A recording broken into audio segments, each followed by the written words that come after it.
Israel के प्रधानमंत्री Benjamin Netanyahu के ग्रेटर इजराइल पर दिए गए बयान ने अरब देशों में गुस्सा पैदा कर दिया। अरब देशों का कहना है कि नेतन्याहू को इस तरह की बयानबाजियों से बचना चाहिए क्योंकि ये क्षेत्र तनाव को बढ़ाएगा। जॉर्डन जैसे इजराइल के सहयोगी माने जाने वाले देश ने भी नाराजगी जताते हुए कहा कि इस तरह की विस्तारवादी सोच से बच जाना चाहिए। सऊदी और मिस्र का भी इस पर कड़ा ऐतराज सामने आया। मिस्र के विदेश मंत्रालय ने नेतन्याहू की टिप्पणी पर गुस्सा करते हुए स्पष्टीकरण मांगा। लेकिन सवाल ये कि आखिर क्या है नेतन्याहू का प्रोजेक्ट ग्रेटर इजराइल और क्यों ये सभी देश नेतन्याहू की बात से भड़क गए। आपको बता दें कि इजराइल के प्रधानमंत्री बेंजामिन नेतन्याहू ग्रेटर इजराइल के इस अभियान में जुटे हुए हैं। ये एक ऐसी परिकल्पना है जिसके तहत इजराइल नील नदी से लेकर फरात नदी तक फैल जाएगा। सीधे शब्दों में ग्रेटर इजराइल का विचार पड़ोस के कई अरब देशों को इजराइल में मिलाने की बात कहता है।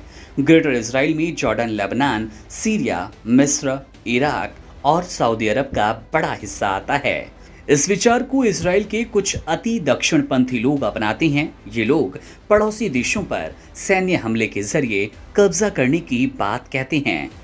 ऐसे में ये विचार अरब दुनिया में गुस्सा पैदा करता रहा। आपको बता दें कि ग्रेटर इजराइल एक ऐसा शब्द जिसका बाइबल के मुताबिक का अर्थ और राजनीतिक मतलब भी निकाला जाता है। खास तौर से मिडिल ईस्ट के लिए इसे जयोनी योजना बताया गया।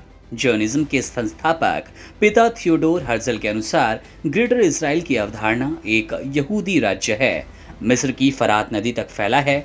आधुनिक समय में ग्रेटर इजराइल की परिकल्पना का पहली बार जिक्र जून 1967 में 6 दिवसीय युद्ध के बाद हुआ।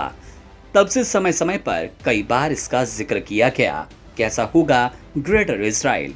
ग्रेटर इजराइल बाइबल आधारित शब्द है, उसमें ही इसकी सीमाओं का जिक्र किया गया। यहूशी अध्याय 13 से 22 में बताया गया। इजराइलियों को यरूशलेम के सुदूर दक्षिण से लेकर गलील सागर के उत्तर तक की भूमि आवंटित की गई। इसमें प्रतिज्ञात भूमि नील नदी से फरात नदी तक बताया गया, यानी दान से बेशेरबा। इस पारंपरिक पवित्र भूमि का क्षेत्रफल केवल 50 मील चौड़ा और 150 मील लंबा है। दान से बेरशेवा तक वाक्यांश इजराइल की सीमाओं को निर्धारित करती है। इसके हिसाब से जो नील नदी से लेकर फरात यानी कि यूफ्रेट्स नदी तक की बात है, उसके हिसाब से पूर्व में इराक का पश्चिमी हिस्सा इजराइल में आएगा, पश्चिमी में मिस्र का कुछ हिस्सा इजराइल का हिस्सा बनेगा, उत्तर में लेबनान और सीरिया इसमें शामिल होंगे, दक्षिण में सऊदी अरब के कुछ उत्तरी इलाके इसमें होंगे। कितना बड़ा हो जाएगा ग्रेटर इजराइल? इजराइल का वर्तमान क्षेत्रफल तकरीबन 22,000 किलोमीटर है। अगर ग्रेटर इजराइल की परिकल्पित सीमा सच हुई तो इजराइल की सीमा नील नदी से फरात नदी तक होगी। ये अनुमानित क्षेत्रफल तकरीबन 1 लाख वर्ग किलोमीटर है। इसमें इजराइल के अलावा सीरिया, लेबनान, फिलिस्तीन, मिस्र और इराक समेत अन्य देशों के कुछ हिस्से शामिल होंगे। इससे पहले काहिरा में भी गूंजा था ग्रेटर इजराइल का मुद्दा।